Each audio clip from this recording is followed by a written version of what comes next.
Saturday today.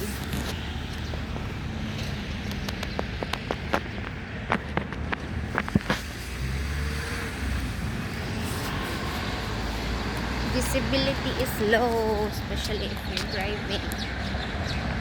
So, ingat po sa lahat. Take care, take care. Stay safe. God bless. Pray always.